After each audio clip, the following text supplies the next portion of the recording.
Hey everyone, welcome to the Learner's House. So in this video, we will continue generating functions और हमारा एक last topic बचा है generating functions में जो हम आज की वीडियो में ख़त्म करेंगे. So this is generating functions और जो टॉपिक हमें करना है आज वो है यूनिकनेस प्रॉपर्टी ऑफ MGF. सो ये टॉपिक हम करेंगे. अगर आप कोड रीडिंग रेफर कर रहे हो so this is on page number 8. ठीक है. So uniqueness property of MGF क्या होती है. अब आप सोचो कि अगर आपके पास कोई भी डिस्ट्रीब्यूशन है सो आप इजीली क्या कर सकते हो, उसका MGF निकाल सकते हो. सिमिलरली आप CGF भी निकाल सकते हो और MGF CGF से आप मीन, वेरिएंस, स्क्यूनेस ये सब निकाल सकते हो. ठीक है. अब अगर हमें MGF से या CGF से डिस्ट्रीब्यूशन पे जाना हो तो वो हम इस प्रॉपर्टी की हेल्प से करेंगे. ठीक है. सो ये प्रॉपर्टी हमारी इस चीज में हेल्प कर दी है. So uniqueness property of MGF क्या कहती है कि अगर आपके पास कोई भी MGF है, ठीक है, अगर आपके पास कोई भी MGF है, आपने निकाल लिया या कुछ भी आपके पास है, तो उस MGF का एक यूनिक डिस्ट्रीब्यूशन होगा. ठीक है. उस MGF का क्या होगा, उस MGF का एक यूनिक डिस्ट्रीब्यूशन होगा. ठीक है. सो उस MGF की हेल्प से हम क्या करेंगे, डिस्ट्रीब्यूशन को आइडेंटिफाई करेंगे. तो सबसे पहले सपोज हमारे पास एक क्वेश्चन है जिसमें we have the MGF of, एक MGF है हमारे पास जिसमें लिखा है exponential 5t plus 3t square. ठीक है. सो क्वेश्चन में हमें ये बोला है, आई am not writing out question, पर अगर आपको रेफर करना है तो आप पेज नंबर 8 पे आ जाओ कोड रीडिंग के. ठीक है. और आप देख सकते हो उन्होंने बोला है कि a random variable x has the MGF given by this, जो मैंने लिखा है यहाँ पर, और use the MGF listed in the tables, यानी कि टेबल्स में जो MGF हैं उनका यूज करो और साथ के साथ यूनिकनेस प्रॉपर्टी का यूज करो और x का डिस्ट्रीब्यूशन आइडेंटिफाई करो. ठीक है. सो हमें टेबल्स रेफर करनी है इस क्वेश्चन में. ये बिल्कुल पहला क्वेश्चन है इस कंसेप्ट पे. ठीक है. तो ये थोड़ा सा अलग है. सबसे पहले हम टेबल्स खोल लेते हैं. ठीक है. और उन टेबल्स की हेल्प से हम इसको करेंगे. ठीक है. सो पहले आप एक काम करो, वीडियो पॉज करके टेबल बुक खोलो, हर डिस्ट्रीब्यूशन का MGF देखो और सोचो कि क्या ये इस MGF से मैच कर रहा है. अगर कर रहा है तो डिस्ट्रीब्यूशन आइडेंटिफाई करो, पैरामीटर्स ढूंढो और फिर वीडियो को रिज्यूम करो. ठीक है. सो इससे आपका थोड़ा सा कॉन्फिडेंस बिल्डअप होगा, अगर आपको लगेगा कि हाँ आपके क्वेश्चन सही हो रहे हैं. ठीक है. एंड ईजी आप कर सकते हो. ठीक है. सो ये टेबल बुक है. इसमें हम देखेंगे कि कौन से MGF से कंपेयर हो रहा है. सबसे पहले दिस इज बाइनोमियल डिस्ट्रीब्यूशन. अगर आप बाइनोमियल डिस्ट्रीब्यूशन का MGF देखोगे सो यू विल ऑब्जर्व कि हमारे MGF में एक्सपोनेंशियल ऐसे लिखा हुआ है. ठीक है. एक्सपोनेंशियल में है, यानी कि ई की पावर में है समथिंग, पर यहाँ पर ई की पावर है ही नहीं. ठीक है. तो कैंसिल हो गया. दूसरे पे आते हैं. नेक्स्ट है पॉइजन. पॉइजन का अगर आप MGF देखोगे सो यू विल ऑब्जर्व कि हमें भी यहाँ पर एक्सपोनेंशियल चाहिए और इनका भी है, लेकिन ये कुछ इस फॉर्म में है, एक्सपोनेंशियल म्यू ई की पावर टी माइनस म्यू. ठीक है. अब यहाँ पर दोबारा ई की पावर टी दे रखा है, जो कि हमारे केस में नहीं है. हमारे केस में टी और टी स्क्वायर है. ठीक है. सो इट मीन्स ये पॉइजन का भी MGF नहीं है. अब हम आते हैं नेगेटिव बाइनोमियल पे. सो नेगेटिव बाइनोमियल पे अगर हम आए तो हमने देखा कि इसके MGF में तो एक्सपोनेंशियल है ही नहीं. दिस इज समथिंग लाइक कि कुछ है, मतलब है एक्सपोनेंशियल, पर हमें बाहर चाहिए, बाहर नहीं है. ठीक है. बाहर नहीं है. जरूरी नहीं है कि अगर बाहर नहीं है तो वो नहीं हो सकता, हो सकता है, क्योंकि ऐसा हो सकता है ना कि आप उसमें कोई चेंज करो और मॉडिफाई करने के बाद वो वैसा बन जाए. ठीक है. तो ज्यादातर केसेस में ऐसा ही होगा, मतलब आपको डायरेक्टली थोड़ी ना दे देंगे. ठीक है. तो मॉडिफाई करने के बाद हो सकता है बन जाए, पर इस केस में नहीं बनेगा. ऑब्जर्व करो अगर आप, तो इस केस में नहीं बनेगा. ये अपॉन में है, एक्सपोनेंशियल ऊपर नीचे 2 बार है, उसकी पावर कुछ है पूरे की, तो ऐसा तो बिल्कुल भी नहीं है हमारा MGF. अब हम इसमें देखेंगे टाइप 2 भी वैसा ही है सेम. जिमेट्रिक भी वैसा ही रहेगा, क्योंकि जिमेट्रिक में क्या है ना, जिमेट्रिक में अगर आप नेगेटिव बाइनोमियल वाले में k इक्वल्स टू 1 रखो तो वो चीज़ आ जाएगी, यानी कि दिस इज, ये जिमेट्रिक का मैं लिख रही हूँ यहाँ पर, this is 1 minus q e raise to the power t, ठीक है। सो ये है जिमेट्रिक का। अब आप देखो ये भी अपॉन में है, इधर भी ई की पावर टी अंदर में लिखा हुआ है, नॉट पॉसिबल, नहीं बनेगा। अगर आप एक काम करो कि आप एक्सपोनेंशियल बाहर लो, अंदर ln लेके करो, तब यही एक रास्ता है, उस वे से आप देखोगे होगा ही नहीं, क्योंकि ln तो हम पहली बात वहां लिखा नहीं है, ठीक है, वो चीज आ जाएगी एक्स्ट्रा, और अंदर भी ई की पावर टी है, और हमारे केस में ऐसा नहीं है, ठीक है। सो मीन्स ये जियोमेट्रिक का भी नहीं है। उसके बाद आते हैं हम यूनिफॉर्म डिस्ट्रीब्यूशन पे, तो यूनिफॉर्म का तो बिल्कुल भी नहीं लग रहा, यहाँ भी एक्सपोनेंशियल इधर भी नहीं बनेगा ये। स्टैंडर्ड नॉर्मल देखोगे तो यहाँ पर देखो कुछ ऐसे लिखा है, एक्सपोनेंशियल 1/2 टी स्क्वायर, हमारे में ऐसा ही है, लेकिन टी स्क्वायर के साथ एक टी वाली टर्म भी है, और टी स्क्वायर में सिर्फ 1/2 टी स्क्वायर नहीं है हमारे में, it is 5t plus 3t square, तो हमारे में इसकी जगह 3t स्क्वायर लिखा है, ठीक है। सो ये भी नहीं है। अब हम आते हैं नेक्स्ट पे, विच इज नॉर्मल। अगर आप इसको ऑब्जर्व करो, ये कुछ ऐसा लिखा है, exponential mu T plus half sigma square T square, कुछ ऐसा लिखा है। अब आप इसको इस वाली डिस्ट्रीब्यूशन से कंपेयर करो, यहाँ पर मैं लिख देती हूँ नॉर्मल का MGF कैसा है। This is exponential mu T plus sigma square T square upon में 2। सो अगर आप इसको कंपेयर करोगे ना, आप देखोगे ये सेम है, हमें एक बारी एक्सपोनेंशियल चाहिए, इधर भी एक बारी एक्सपोनेंशियल लिखा है, हमें एक बार t और t स्क्वायर बाय 2 चाहिए। तो अगर हमने कंपेयर किया तो हमें पता चल गया कि नॉर्मल का ही है। So now what we can do is we can compare the parameters, ठीक है, वो भी हमें मिल जाएंगे इजीली। यहाँ पर देखो म्यू है इधर, तो इधर क्या है, म्यू की जगह 5 लिखा है, एग्जैक्टली कंपेयर करना है बस। इधर सिग्मा, इधर टी स्क्वायर मैच हो रहा है, तो टी स्क्वायर के अलावा जो भी इधर लिखा हुआ है वो सारा ही क्या है, 3 के इक्वल होना चाहिए, यानी कि sigma square by 2 is 3, so sigma square is 6, यानी कि हमें म्यू मिल गया, सिग्मा स्क्वायर मिल गया। MGF पता है x का, तो x क्या फॉलो करेगा, नॉर्मल विद पैरामीटर 5,6, ठीक है। सो ऐसा हम लिख सकते हैं। अब ये हमें कैसे पता चला, किस प्रॉपर्टी से पता चला, यूनिकनेस प्रॉपर्टी से, क्योंकि हर डिस्ट्रीब्यूशन का MGF यूनिक होता है। इस डिस्ट्रीब्यूशन, ये जो MGF हमें दिया है, ये किससे मैच कर रहा था, नॉर्मल वाले डिस्ट्रीब्यूशन से मैच कर रहा था। सो इसीलिए यूनिकनेस प्रॉपर्टी से हमने क्या कह दिया कि ये x रैंडम वेरिएबल हमारा क्या फॉलो करता है, नॉर्मल, एंड सिमिलरली हमने इसके पैरामीटर्स जो थे वो निकाल लिए, ठीक है। So uniqueness property of MGF is really simple. आपको बस ये करना होता है कि डिस्ट्रीब्यूशन आइडेंटिफाई करने के बाद आप लिखना होता है कि ये हमने कि कैसे आइडेंटिफाई किया है। So we did this from the uniqueness property of MGF, ठीक है।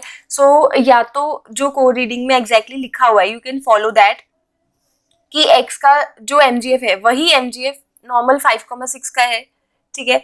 सो इसका मतलब यूनिकनेस प्रॉपर्टी ऑफ MGF से हम ये कह सकते हैं कि जो x है वो नॉर्मल 5,6 फॉलो करेगा, ठीक है। अदरवाइज इतना लिखने की जरूरत है भी नहीं, आप डायरेक्टली ऐसा लिख लो, by the uniqueness property of MGF, ठीक है, by the uniqueness property of MGF। आप सिंपल इतना भी लिख सकते हो, ठीक है, इतना भी लिख सकते हो, कोई प्रॉब्लम नहीं है, ठीक है। अब एक क्वेश्चन और करेंगे and then we are good to go with this topic. Now suppose एक नेक्स्ट क्वेश्चन लेते हैं, this is question number 2। Let me erase बाकी पार्ट ताकि मैं इजीली इस क्वेश्चन को करवा पाऊँ, ठीक है। सो आई होप आपको समझ आ रहा होगा, एंड इफ समझ आ रहा है तो please do like, comment, share and subscribe to the learners house. तो आप कर ही सकते हो अगर आपको समझ आ रहा है तो, ठीक है। Okay, so let's start. So question 2 है हमारा।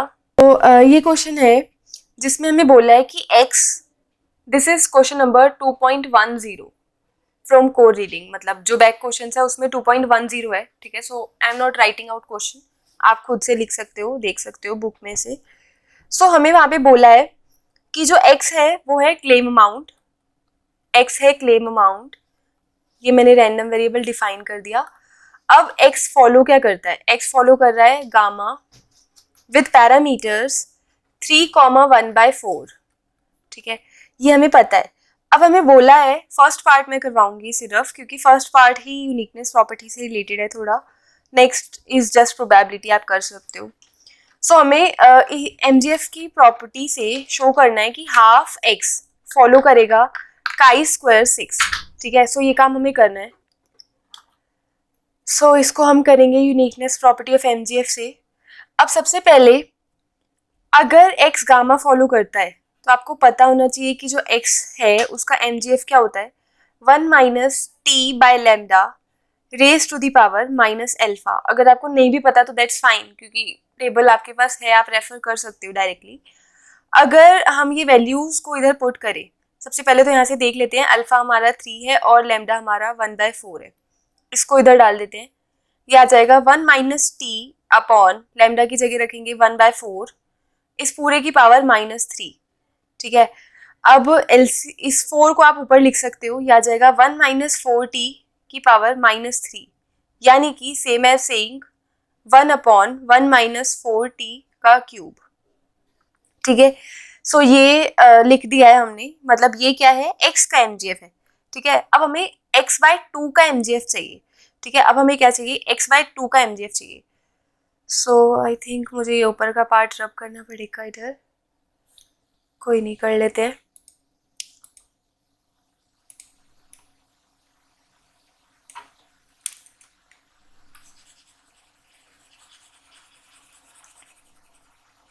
सो अगर कोई भी क्वेश्चन ऐसे आएगा, आपको x का एमजीएफ पता है, हाफ x का निकालना है, 2x का निकालना है, कुछ भी करना है, तो सबसे पहले x का एमजीएफ निकालो, क्योंकि इस केस में हमें एमजीएफ डायरेक्टली नहीं पता, हमें बस इतना पता है कि वो क्या फॉलो करता है, ठीक है।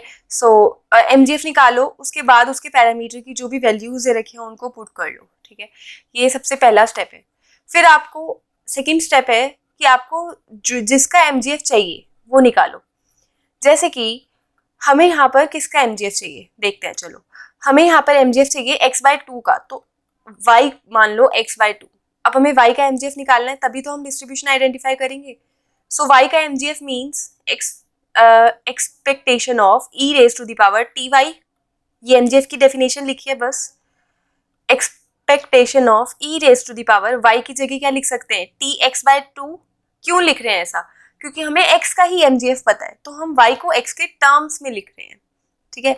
अब अगर आप इसको कंपेयर करो, अगर ऐसा लिखा होता expectation of e raise to the power tx, तो ये एमजीएफ होता किसका, x का। अभी क्या लिखा है, expectation of e raise to the power tx/2, तो ये एमजीएफ किसका है, mx t/2, ठीक है। सो यहाँ पर रैंडम वेरिएबल क्या है, x है, तो उसके नीचे आप कुछ नहीं लगाओगे, ठीक है। जो भी कांस्टेंट टर्म है उसको t के साथ ले जाओ। अगर यहाँ पर 2t लिखा होता, 2tx लिखा होता, तो हम क्या करते, वो x का एमजीएफ होता, लेकिन पैरामीटर जो t लिखते हैं हम उसकी जगह 2t लिख देते। यहाँ पर t/2 था, तो यहाँ पर t/2 एज इट इज लिख दिया, ठीक है। सो ये काम हमें करना है, ठीक है। अब इसका मतलब क्या है कि एक मिनट में इसको सही से लिख देती हूँ, आई गेस समझ नहीं आ रहा होगा ये, ठीक है। So let me write it.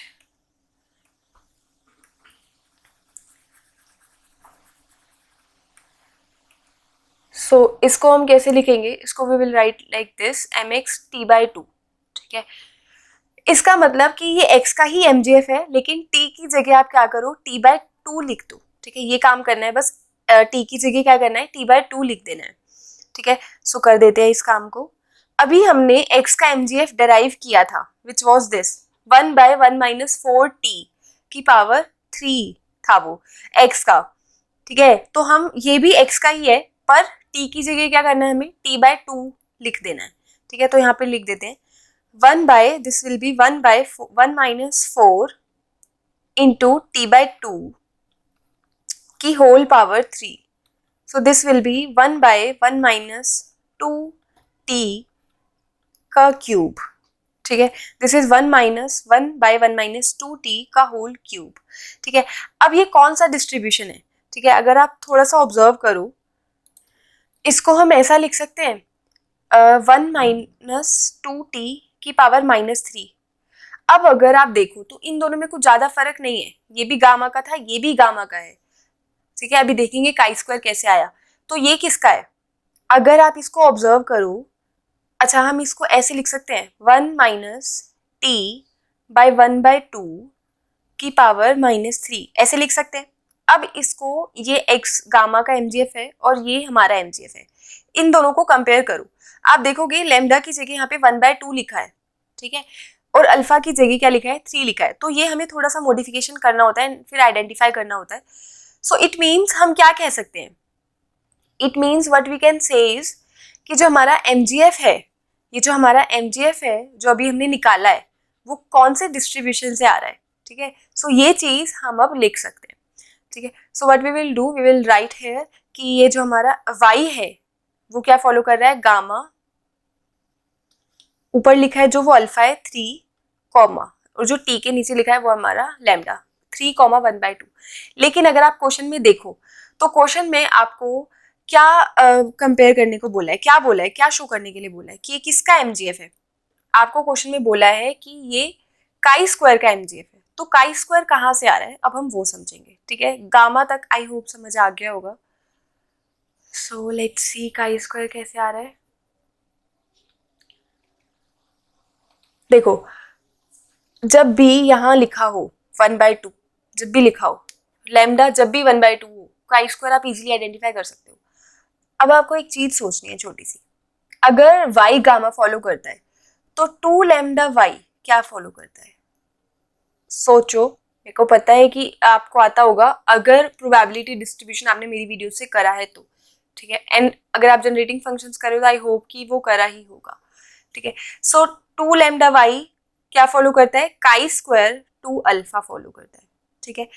अब इसी चीज को फॉलो करेंगे डायरेक्टली, वैल्यूज पुट करते हैं, 2 इंटू लैम्डा कितना है हमारा 1/2 इंटू y क्या फॉलो करेगा, काई स्क्वायर 6, 2 से 2 कट गया तो आप देखोगे कि y क्या फॉलो कर रहा है, काई स्क्वायर 6। तो आप दोनों चीजें लिख सकते हो। अगर आपको नॉर्मली y का mgf, y का डिस्ट्रीब्यूशन आइडेंटिफाई करना है ना, तो आप दोनों चीजें लिख सकते हो। लेकिन यहाँ पर आपको बोला है कि प्रूव करो कि काई स्क्वायर 6 ही फॉलो करता है, तो वो हम इस तरीके से करेंगे। क्योंकि अगर उन्होंने बोला है प्रूव करो, तो वो तो आपको इस फॉर्म में करना ही पड़ेगा ना, मतलब यहाँ तक तो आना ही पड़ेगा। अगर प्रूव करने के लिए नहीं बोला होता तो आप यहाँ तक भी कर सकते थे, ठीक है। So this was all about the uniqueness property of MGF. I hope यहाँ तक आपको समझ आ गया होगा। So this completes our chapter 3 generating functions. In our next video, I'll try to cover 5 to 6 questions of generating functions. I'll explain that all in detail ताकि आपको थोड़ा सा आइडिया लग जाए. So अगर आप मेरी वीडियोस को फॉलो कर रहे हो और सारे पार्ट्स देख रहे हो, so I would suggest you कि वॉच वीडियोस सबसे पहले, उसके बाद को रीडिंग से मटेरियल पूरा रीड करो, उसमें जितने भी एग्जाम्पल्स हैं और जितने भी क्वेश्चंस हैं बैक एक्सरसाइज में, उनको वर्ड पे सॉल्व करने का ट्राई करो, ठीक है। उनको वर्ड पे सॉल्व करने का ट्राई करो। उसके बाद डू द असाइनमेंट जो मैं प्रोवाइड करूँगी डिस्क्रिप्शन बॉक्स में इन द नेक्स्ट वीडियो। उसके बाद you all can do revision notes, ठीक है। रिवीजन नोट्स में 10 to 15 ईयर्स के क्वेश्चंस है, ठीक है। उन सबको करो क्योंकि those are really important. Exam style है, एग्जाम में आए हुए हैं, तो पता चल जाएगा कि किस टाइप के क्वेश्चंस आते हैं। और मैक्सिमम क्वेश्चंस वर्ड पे सॉल्व करने का ट्राई करो। अगर आप अप्रैल 2022 के लिए अपीयर होना चाहते हैं तो आपकी स्पीड अभी से इम्प्रूव हो जाएगी, ठीक है। और उस टाइम पे बिल्कुल भी प्रॉब्लम नहीं आएगी, ठीक है। सो आई होप वीडियो पसंद आई होगी। सो वीडियो पसंद आई हो तो like, comment, share and subscribe to the learners house. Thank you very much.